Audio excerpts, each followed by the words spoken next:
You're not going to get great unless you are first bad.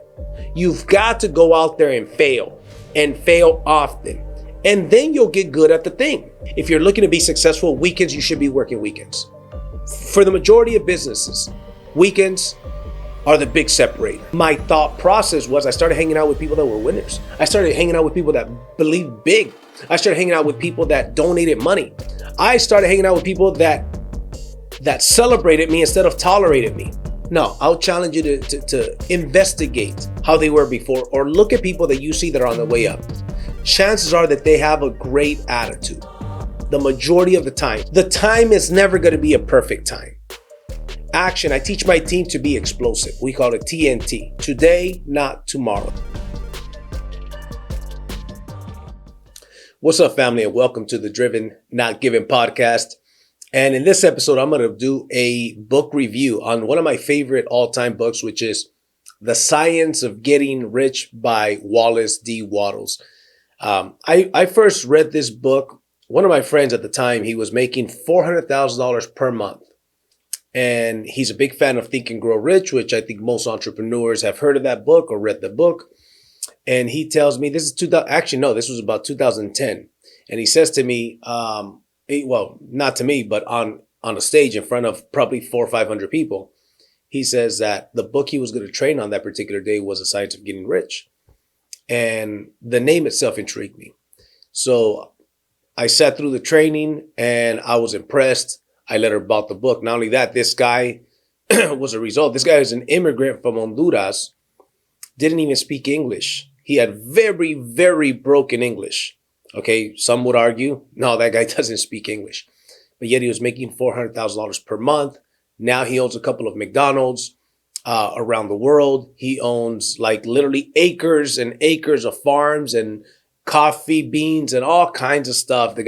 He's a very wealthy guy now. So the person that I first got this introduction to this book from is somebody who is a living testament, right? To somebody that is rich. So till this day, he and I are good friends, and I started reading the book. I read the book so much, I had about a year after reading this book and applying the principles in this book, I started making more money at that point than I have ever made up to this point in my life. Okay, I won't get into the amounts, but definitely over 7 figures. Okay, so with that being said, that is a book that we're going to review here today.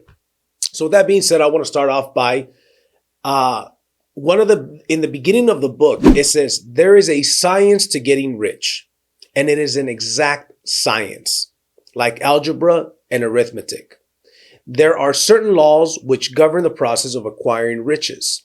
And once these laws are obeyed by anyone, that person will get rich with mathematical certainty. You imagine, there is these laws, there is this science, and if you follow it, whether on purpose or on accident, which by the way, it does say that in the book, whether on purpose or on accident, you cannot help but to get rich. That's what the book says. Now, I'm not a big fan of Bill Gates, but Bill Gates did have an interview many years ago, about 30 years ago. And before he exploded into, the success that he had, he said that the book that he read that inspired him the most was indeed this book, The Science of Getting Rich. So let's get into it. So we're going to get into a couple of things. Now, another quote that I love from the book is this. Before we get into a couple of the lessons, I'm going to break down a couple of the lessons. I'm going to do a short summary on the book. Because, again, the audience that we have here are entrepreneurs, millionaires and millionaires in the making, right? Sales professionals. And those people tend to have an interest on these things. So part of some of the episodes I'm going to do on this podcast are going to be summaries. So anyways, here's a quote that I love. It says, if you want to help the poor, demonstrate to them that they can become rich. Prove it to them by getting rich yourself. It further goes on to tell you that the poor do not need charity. They need inspiration. Give it to them by getting rich yourself. Now, here's the deal. I don't take that 100% literal. I agree. They need inspiration. And I agree that if we get wealthy, if we get rich, we can help more people. One of the things that I noticed is when I started making more money than I've ever had before, I was able to help more people. I personally believe that money makes you more of what you already are.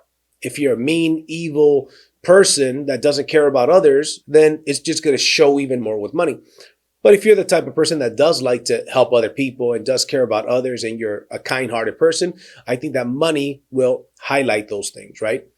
So do I agree that the poor don't need charity? No, I think charity is important. But at the same time, though, there are things that are a lot more important than charity, like learning these skills, like the inspiration. I think a lot of people that are in a very bad situation simply think that they're certain even, which we're going to get into that a little bit later in this video, they're certain that they can't get out of that situation, or they don't have the right examples. They don't have the people teaching them how they could get out of the situation they're in. So I do think that that is more important, but I also don't see anything negative with charity. I like to help charities. I like to help, certain organizations. I like to help my ministry, right? But guess what? Can I help more people if I make more money? Of course. If I can't even help myself to pay the bills, let's say, for example, if I can't even help myself, how can I help others?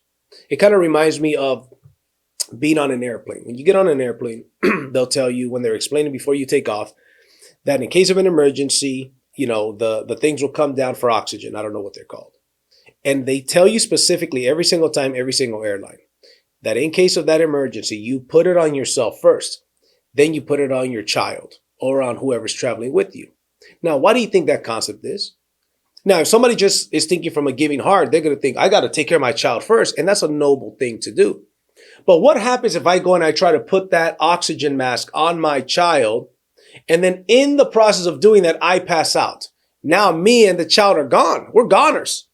I got to make sure that my oxygen mask is on so I can go in and spend as much time as needed to make sure that my child is taken care of. So anyways, those two kind of relate for me. So let's get into lesson number one. Lesson number one is thoughts create reality. Your thoughts create reality. The book Think and Grow Rich talks about this as well. A bunch of books, The Secret talks about this. A bunch of self-help books talk about this. And listen, I believe that 100%. The good book, the Bible, teaches this as well. So here's what it says. It says, man can form things in his thought by impressing the thought upon formless substance. And that can cause the thing that he thinks about to be created. Formless substance is what some people may call the universe, what some people may call God. It's what I call God. I believe that there is a creator. Upon formless substance, he also refers it as the intelligent substance, something along those lines. Okay. And therefore it can cause a thing that you think about to be created. He also says, by thought, the thing that you want is brought to you, and by action, you will receive it. Here's one thing I learned a long time ago, and this book confirms it. Everything is created twice. First in the mind, then in the physical. This room that we are in was first in somebody's mind. The camera that's recording this was first in somebody's mind, etc., etc., etc. Everything is indeed created twice. First in the thought, then in the physical. The problem, and I say this very often, that most people, they tend to replay negative circumstances. They tend to not be certain about the future, or sometimes they're certain about a bad future. They don't think too positive. In other words, you should think about what you're thinking about. You should think about what you're thinking about, because your thoughts create things. Your thoughts will manifest themselves into the physical reality. Many, many books teach this. And most people unconsciously have negative thoughts in their mind. I'm not good enough. I'm too young or inexperienced, or I'm too old. I don't have enough energy. I've got too much debt. Whatever, a million different excuses. Guess what happens? You have to understand that your subconscious mind is infinitely more powerful than your conscious mind. The conscious mind is a rational mind. The conscious mind is the one that says, no, you can't do that. What do you mean you're a millionaire? What do you mean you're going to make $1 million? What do you mean you're going to make $500,000? What do you mean you're going to donate this much money to charity? What do you mean this? It's almost like a bully. Now, you didn't start off that way when you were young, but somewhere along the line, you got programmed. You got tamed, right? The subconscious mind, on the other hand, is infinitely more powerful. And guess what? The subconscious mind doesn't know the difference between a truth and a lie. It just accepts what you give it. The problem is that most people give it negative things. And it's unconscious. They unconsciously beat themselves up. They unconsciously say negative things to themselves because here's the deal. 95% of your self-talk is negative. This is just, and it's not, when I say you, there are the exceptions. There are some people that is not the case. To give you a little bit of a little bit of a side tip, one of the things that helped me out to work on my thought process was I started hanging out with people that were winners. I started hanging out with people that believed big. I started hanging out with people that donated money. I started hanging out with people that celebrated me instead of tolerated me. Think about what you're thinking about. The next one, you'll see that this one ties into the first one of your thoughts. And it probably should have gone first. Here's what it is. Gratitude attracts wealth. Think of people that you know that are wealthy, that are well off. More than likely, they have a pretty doggone good attitude. Now, some would argue, oh, maybe that they have that attitude because look at the life they live. They don't have stress. They have a beautiful lifestyle. They drive a nice car. They take nice vacations. No, I'll challenge you to investigate how they were before or look at people that you see that are on the way up. Chances are that they have a great attitude the majority of the time. Now, can there be an exception of somebody with a bad attitude that gets rich? Of course. People get lucky and get rich all the time. But for the most part, you'll notice that people that are on their way to success, people that are successful, tend to have an attitude of gratitude. So here's what the Science of Getting Rich says. It says, the mental attitude of gratitude draws the mind into closer touch with the source from which the blessing comes from. Here's the bottom line. Things don't happen to you. Things happen for you. Maybe some of you guys can relate. Maybe you had a relationship that in the process of breaking up with this person, you were going through hell and it sucked. But later on, a year later, 2 years later, you realize, you know what? That was the best thing that could have ever happened to me. Or it could be the case with a job. You know, I read a quote once that said, one day you'll meet a person that'll make you realize why it never worked out with anybody else. That's a perfect example. That's what happened with my wife and I. That is a perfect example of things don't happen to you. It happens for you. So here's a challenge. When going through these things, through these challenges, through these ups and downs, and guess what? The only time that you're not going to have ups and downs is when you're dead. Because what does a heartbeat look like, right? This is beep, beep, right?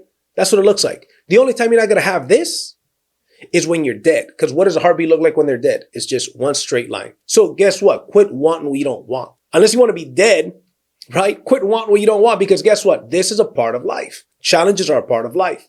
So gratitude attracts wealth. Gratitude attracts other things that make you grateful. What you are looking for is looking for you, but what you are looking for is only attracted to you in this state of mind, in the state of mind of gratitude. So maybe you got fired. Maybe you lost a business. The challenge is in that moment to try your best and to practice being grateful when those things happen and know, hey, listen, it's not happening to me, it's happening for me. And eventually you will see why that happened. Sometimes when I look back at my life, I look at, where I'm at in a particular area of my life. And I look at a bunch of things that happened in the past and I realize, wow, look at all of those things that this looked like it happened to me. This looked like it happened to me. And this looked like it sucked. But if none of that would have happened, this wouldn't have came. This wouldn't have came. Then I realized, okay. And when I started to study my life that way, I started to realize, hey, listen, I don't know why this is happening, but I'm going to accept that it's happening for me. And God has a greater plan for me. And as time goes on, I started to realize this is a true story for me. Good things started to happen in my life. I started to believe that this is happening for me. Another quote on this subject from the Science of Getting Rich says this: go on in a certain way.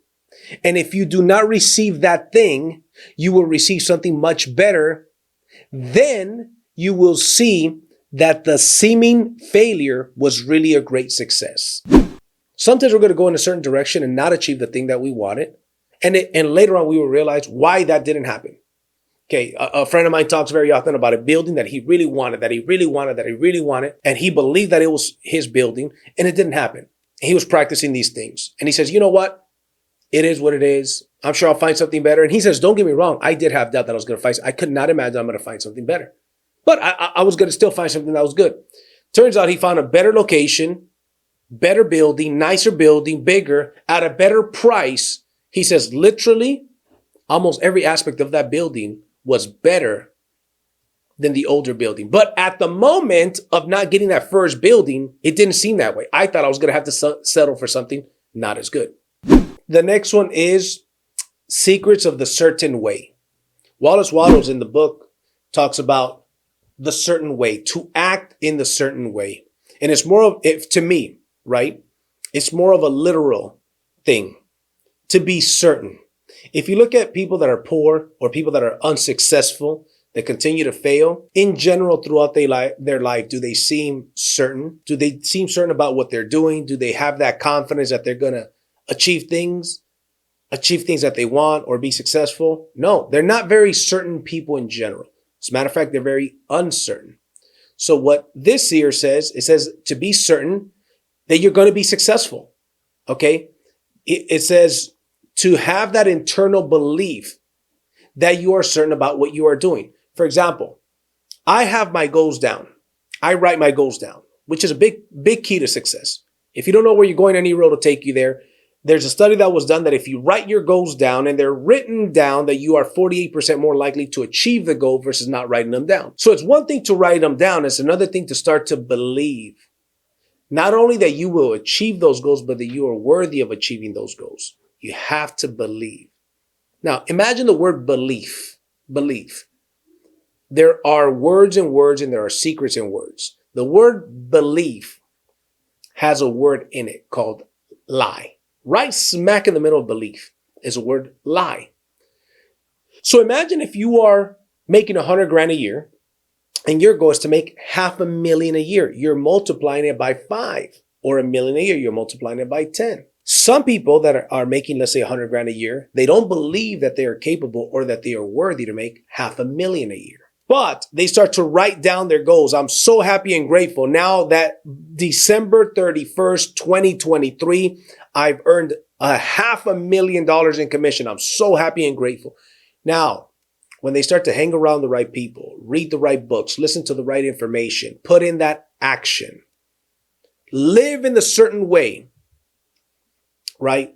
Taking the right actions, which we're going to get into. Eventually, they start to believe what their conscious mind first told them was a lie. So their conscious mind in the beginning says, that's not true. You're not worthy of $500,000. You never even got close to it. You're barely making 100,000. How are you going to make $1 million?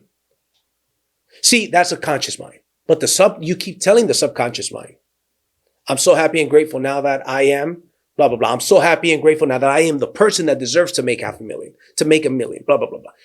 Your subconscious mind doesn't know the difference between a truth and a lie. It believes it. Then you start to strengthen the subconscious mind. Then you start to be certain about these things. Then you start to believe it, just like pathological liars. Pathological liars believe their lies. They lie so much and so often with so much conviction, eventually they actually believe their lie. I've met some people like that. It's amazing. It's very interesting to see that. So to believe the secrets of the certain way. And he gets into it a little bit more in detail. I'm not going to touch on this too much because it's a little bit too complicated. Frankly, I didn't have a whole lot of time to put this, all this information down. And, to be perfectly transparent with you, this is a section that I'm interpreting this as I understand it. And I'm not an expert by any means, but that's what it means to me. And I've talked to people and I've asked this question because I've got friends that, as a matter of fact, I have a friend that's making, kind of redoing this book again. And that was one of the inspirations for me doing a book review on this. Okay, so the next one. Now, number 4.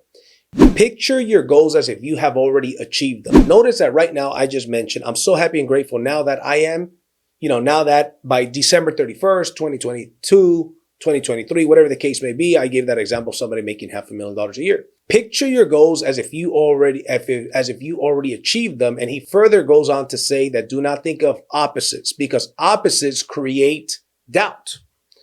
Don't think of health. If you want health, don't think of illness or disease.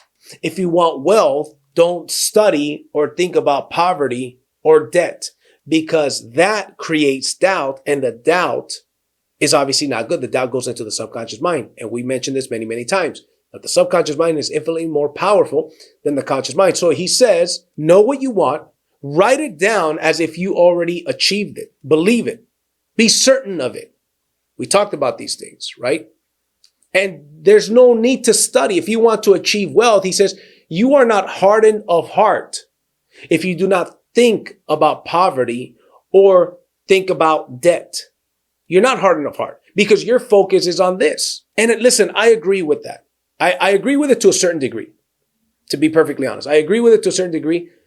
I believe that I believe in it to a certain degree because I know personally that I can look at what's happening, because I often talk about orphanages in different countries that some friends of mine and some people in the ministry and we like to support. I know that if I look at these situations that are happening in these other places, that it sucks. It makes me feel a certain way that's not very positive. But I also know that when it comes down to business, I have singular focus on my business. I have my goals in line, right? But I do think, and I've seen it with myself and with other people, that they start to focus on the opposite. And yes, indeed, doubt does kick in, and doubt is not a good thing. It's not a good thing. I mean, I think that goes without saying. I think it's a very easy thing to understand. The next one, number 5, act now on your dreams. One of my favorite quotes from the book says, an ounce of doing is worth a pound of theorizing. An ounce of doing is worth a pound of theorizing. That's absolutely true. The time is never going to be a perfect time. Action. I teach my team to be explosive. We call it TNT. Today, not tomorrow. This is something that I learned from one of my mentors. Shout out to Jay Nolan. 2010, he taught me this. Today, not tomorrow. Because guess what? There is never the perfect day, the perfect time for you to go out there and chase your goals. For most people, right? For the overwhelming majority, 99% of people, there's just never going to be the right time. It's always going to be uncomfortable. Just like being a parent. They very often say it's never the right time. I think it's hard that somebody's actually going to be ready for it. I do think in that scenario, and I'm kind of going off into the weeds here a little bit, that there are some people, I've certainly been there in the past, where I definitely, it wasn't the smartest thing to be a parent at that time. But the point is, going after your dreams, act today, because here's what most people do. They procrastinate and procrastinate and procrastinate. They put it off till tomorrow. They put it off till tomorrow. They put it off. Before they know it, 10 years went by, 20 years went by. Before they know it, I often say that the world lives in the world of the someday. Someday I'm not going to be poor. Someday I'm going to take my family on that vacation. Someday I'm going to get out of debt. Someday, until they run out of days. And then one day they're in their deathbed wondering what happened to all those days. So Wallace Wattles says, an ounce of doing is worth a pound of theorizing. I just did a training recently. I told my team, listen, I don't care if you don't know, we're in the solar business. I said, I don't know it doesn't matter if you're not great at prospecting. You're not going to get great unless you are first bad. You've got to go out there and fail often. And then you'll get good at the thing. But don't just be like a sniper that's just aiming, and you don't take you don't fire. It's like if we're in battle, if we're in war, I would much rather you take some shots and hit the wall instead of not hitting anybody versus not taking a shot. At least if you take a shot and you hit the wall, you might scare some people and stop them from firing at us. This is literally what I said in a training that we did, not this Saturday, last Saturday. Okay, for my sales team. For those of you guys watching this and you were there or in person or on Zoom, you know what I'm talking about. Action needs to be taken. Because the bottom line is this. Most people do not take action, and they have a habit of not taking action. There's an old quote that I love. It says, first we create our habits, and then our habits create us. It's absolutely true. Goes with what you eat, how often you work out or don't work out, with the type of action that you take. It is largely based on habits. And guess what? If you have friends that their habits are bad habits, chances are your habits are going to be bad habits. Anyways. That's something outside of the book, but let's keep going. Number 6, efficient action. It's one of my favorite chapters in this book, efficient action. He talks about making every day a successful day. And I'm going to quote a fairly long quote from this book, but it's one of my favorite quotes. Here's what he says. Every act in itself is either a success or a failure. Every act in itself is either effective or ineffective. Every ineffective act is a failure. And if you spend your whole life doing ineffective acts, your whole life will be a failure. Pretty simple, not very common. effective acts. Let me give an example of how I apply this and how I teach my people to apply it. I say in our business, we are in the sales and recruiting of solar. So we sell solar and roof. I also have a credit repair company and a couple of other things. My main business, my main focus is my solar business. I say you've got A activity, B activity, and C activity. A activity is the most important activity. You know what that is? Prospecting. Talking to people about what you do, whether that's calling or door knocking or networking. Prospecting. Presenting. When you find the prospect and you present to them to buy solar. Prospecting to recruit as well, because we have a heavy emphasis on recruiting, right? And following up. These are A activities. This is where you should be spending over 80% of your time on. 80%.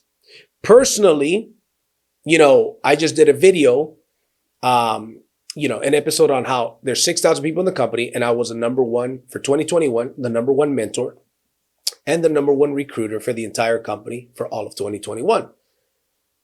How did that happen? Because I focus on the fundamentals. I don't spend time on ineffective acts. I don't waste my time. I have the project management side that needs to get done.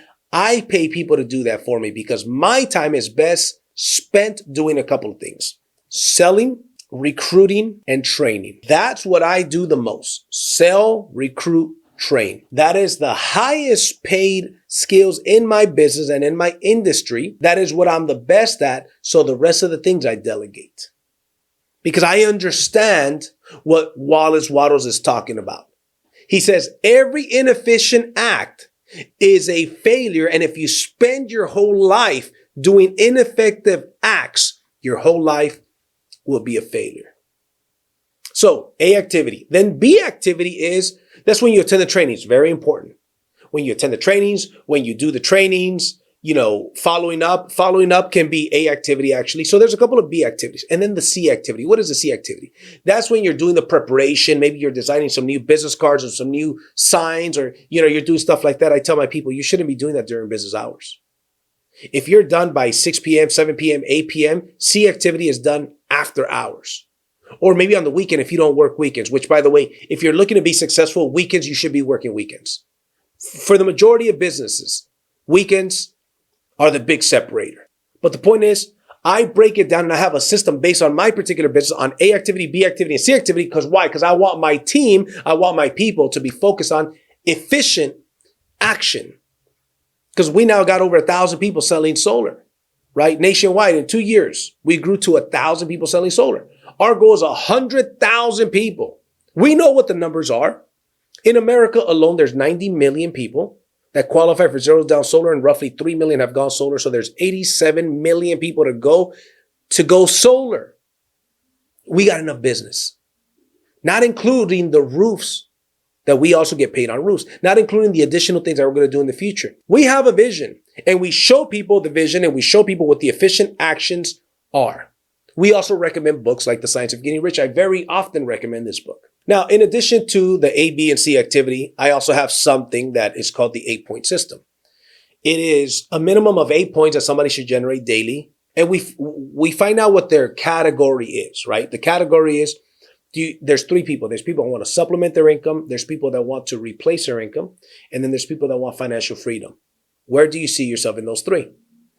Based on what they tell us, if they're replace your income or financial freedom, right? Number 2 or number 3 category, then the 8-point system absolutely applies to them.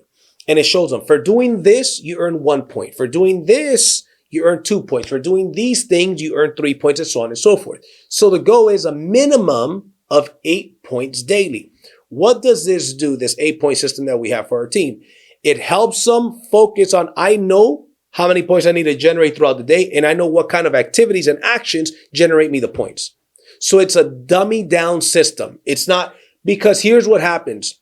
Most salespeople, whether you're talking about real estate, alarms, insurance, solar, whatever the case may be, they know that they got to talk to more people, but they don't go into a day with a plan. There's an old saying, if you don't know where you're going, any road will take you there. So you got to have a game plan of where to go, right? So you want to have a roadmap. One of the things that I often tell people is, hey, listen, Work 9 to 5 on your job and work 9 to 5 on your business. So we're talking about efficient action. Even if you're part-time, I tell people, look, you got your 9 to 5, great. Work your 9 to 5 and then work 5 to 9 on your business. You've got to create the season of separation. Then eventually you can replace that income. Now you don't have to have that job. Now you can focus solely on your business. This happens with real estate agents since the beginning of time. Most real estate agents start part-time. They got their 9 to 5, then they go door knock. They go do open house on the weekend or whatever the case may be. Eventually they get a couple sales in the pipeline. They got the ball rolling 1, 2, 3 years into it. Then they could go full time, right? But guess what? That's where the philosophy comes in. Work 9 to 5 on your job and work 5 to 9 on your business. If you're somebody that's watching this information and you've got this side business, you've got to create. You've got to do that sacrifice initially. Yes, it's a lot of time. It doesn't have to be like that forever though. And the principles and the science of getting rich are definitely going to help you out tremendously. So anyways, guys, I hope you guys got some value from this summary. And frankly, I'm going to be honest with you. I put this thing together 30 minutes to 40 minutes before we started recording here. I was in the kitchen putting these things together. I'm going to do more book reviews on different things, and we're going to be very thorough with these things. But this is one of my favorite books. It's, I think, one of the most powerful books that anybody can read. If you enjoyed this information, make sure you guys like, comment, and subscribe to the video. Share it with 2 or 3 people, guys. Okay? If you guys like the information that you get on this channel, I appreciate that you guys like, comment, and share. And with that being said, I'll see you guys at the top from the top. Take care.